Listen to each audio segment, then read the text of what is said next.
Lenten Thoughts, Day 17, Friday of the second week of Lent. He will put the wicked to a miserable death, and he will lease his vineyard to other vine dressers, who will render him the fruits in their season.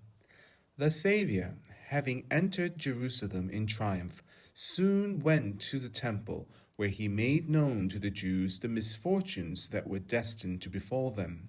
He presented them with a parable, a comparison that was most dreadful for them. A father of a family had leased his vineyard to vine dressers. When the time came, he sent his servants to collect the fruits, but the vine dressers beat them, stoned them, and killed them. He then sent his own son, whom they treated with the same cruelty. The patience of this master of the household was exhausted. He punished these ingrates as they deserved, and leased his vineyard to others who would be more faithful. This parable was a portrait of the ingratitude and cruelty of the Jews, who had resolved to put to death the Son of God and refused to listen to his doctrine. This parable concerns us as much as it did the Jews, since we are just as ungrateful in despising God's graces and putting Jesus Christ, his Son, to death through our sins. Let us strive to profit more from the great teachings contained in this parable than the Jews did. I notice two things in it that reveal God's infinite mercy towards sinners, but that at the same time should fill our hearts with fear and sorrow. The first is that God never punishes sinners until they have exhausted his goodness and patience. The second is that he punishes the wicked so that others may be corrected by their example. If God punishes sinners, it is their sins that compel him to do so.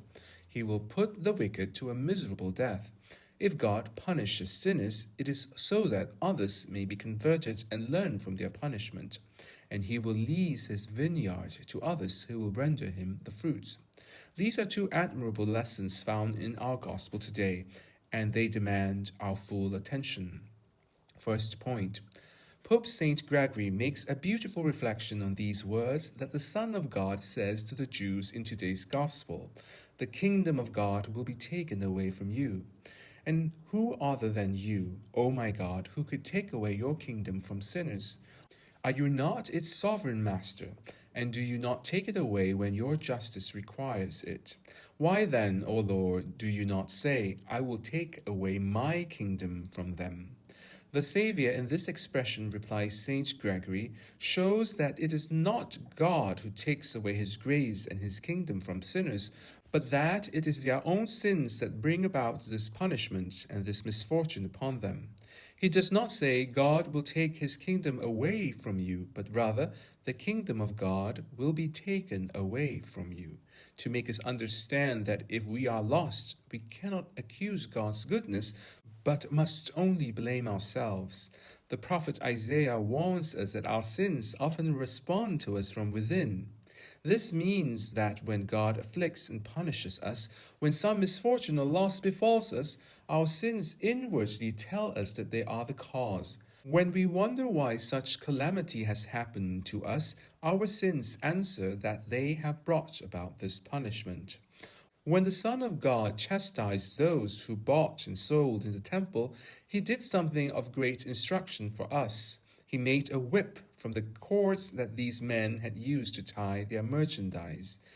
This is a mystery, says St. Augustine, that teaches us that God only uses our sins and the very instruments of our crimes to punish and chastise us. Because men are scourged by their own sins, the Lord made a whip out of the merchants' cords and drove them out of the temple. This is why the prophet King says the sinners are bound by their own sins. The cords of sinners have encompassed me. Let them not seek then in the malice of men, in the injustices of fate, or in the inconstancy of fortune, the causes of their suffering. Let them blame only their sin. The angelic doctor, St. Thomas, makes a beautiful remark on these words of Jesus Christ found in St. John's Gospel. He who comes to me, I will by no means cast out. It is true, says this holy doctor, that God never rejects anyone. It is the sinner who rejects himself. It is he who moves away from God, and it is solely his sin that causes this tragic separation. For those who depart, they do not depart as if Christ cast them out, but rather the cause of their rejection comes from themselves, who through their infidelity and sins turn away from the path of a good conscience. Thus it is said, I do not cast them out, but rather they cast themselves out. This same truth is also conveyed in these words of our Saviour. I will not drink from this fruit of the vine again until the day when I drink it anew with you in the kingdom of my Father.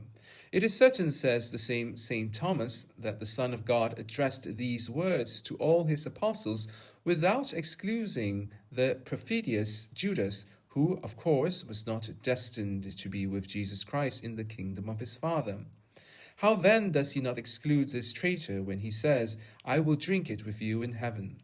By this the Son of God shows that he desires that Judas not separate himself from him, and that if Judas is excluded from the kingdom of his Father, it is only due to his own betrayal. Christ speaks to his disciples, from whose company Judas separated himself, not because Christ excluded him, and so, as far as Christ is concerned, he would drink the wine with Judas in the kingdom of God, but it is Judas who rejected this banquet. St. John Chrysostom makes the same reflection on these words of the Son of God, in which the ingratitude and punishment of the Jews are so clearly marked. How often have I wanted to gather your children together as a hen gathers her chicks under her wings, and you would not. Behold, your house is left to you desolate. Take notice, says this father, that Jesus Christ does not say to the Jews, I will abandon you and I will make your houses desolate, but rather your houses will be left desolate, to show them that this abandonment in which they will find themselves come only from themselves and not from him. It is a great affliction to be miserable, but it is rage and it is despair to be miserable by one's own fault. Let us remove sin from among us, and we will be happy. If we suffer now, if we groan, if we are in misery, let us not say, as people often do, that the times are bad, but rather let us say that we are sinners, and that it is our sins that bring upon us all these misfortunes and calamities. Second point. The second lesson that the Saviour gives us in today's Gospel is that if God publicly chastises some sinners, it is so that others may correct themselves and avoid the punishment they see as an example. I do not find any truth more firmly established in the Holy Scriptures than this one. From the beginning of the world, God punished Cain in a way that could serve as an example to all sinners. He did not wish to put him to death immediately after his crime. God placed a mark upon Cain so that whoever found him would not kill him. Instead, he wanted him to wander over the earth, bearing rage in his heart and despair in his eyes. You will be a fugitive and a wanderer on the earth. Thus says Saint Basil, this desperate man became like a living law that commanded all others to avoid sin. He wandered, trembling, a living law appearing before men, a breathing pillar warning them to turn away from such punishment. This law, instead of being written in ink, was inscribed by the voice of trembling, proclaiming to all who saw him the evil that knows no silence, and persuading them through his disturbed nature to seek peace. The apostle St. Paul warns us that the Lord destined Pharaoh to serve as an example to all idolaters. For the scripture says to Pharaoh, for this very purpose I have raised you up, that I may show my power in you, and that my name may be declared in all the earth. Do not imagine, says St. Ambrose, that God made Pharaoh suffer so much different plagues without a specific purpose. He well knew that this ungrateful prince would not amend his ways, but he wished through the various punishments inflicted upon him to instruct the other pagans and make them recognize through the miracles of his power that he was the only God they would worship. It is written in the 14th chapter of Exodus that when the Israelites had crossed through the sea, they turned their eyes behind them, and seeing an innumerable multitude of Egyptians dead on the shore, they were seized with fear. And they saw the Egyptians dead upon the seashore, and the people were afraid. What could have been the cause of their fear, since they saw their enemies dead, incapable of ever harming them again? Should they not rather have rejoiced than trembled? They were seized with fear, says the learned interpreter, because God made them understand that he had punished the Egyptians in their presence, so that they might amend themselves and avoid a similar punishment through their fidelity and obedience.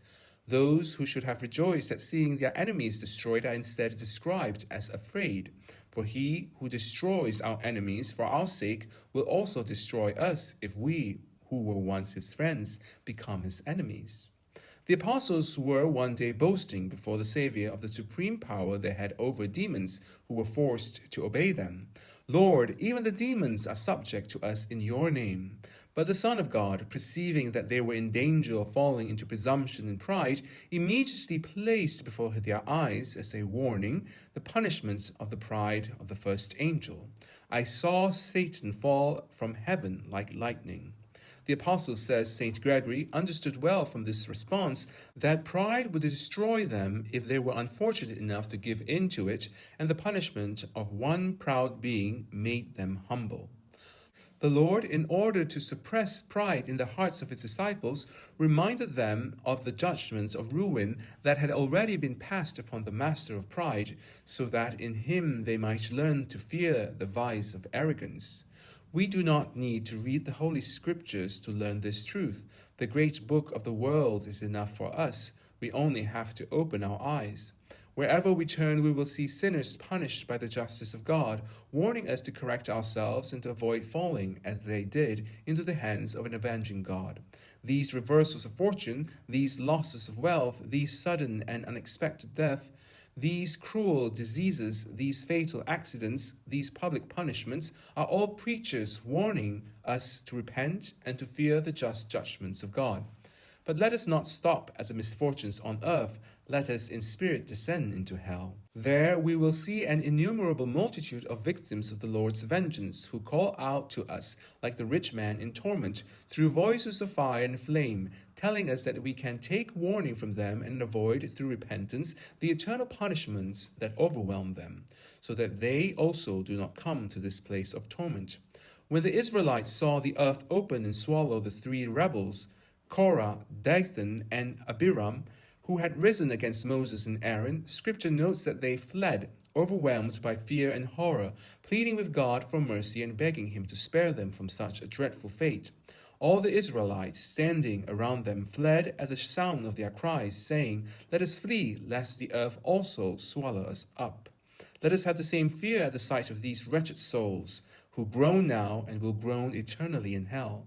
We are what they once were, for we are sinners. But let us take care not to become what they are now, and let us ensure that their damnation serves to bring about our salvation. Amen. Dear listeners, if you have enjoyed today's Lenten reflection, would you consider making a Lenten almsgiving to help make the Church of the Immaculate Heart of Mary more beautiful? Go to gofundme.com/restore-immaculate to make your donation. May God bless you for your generosity.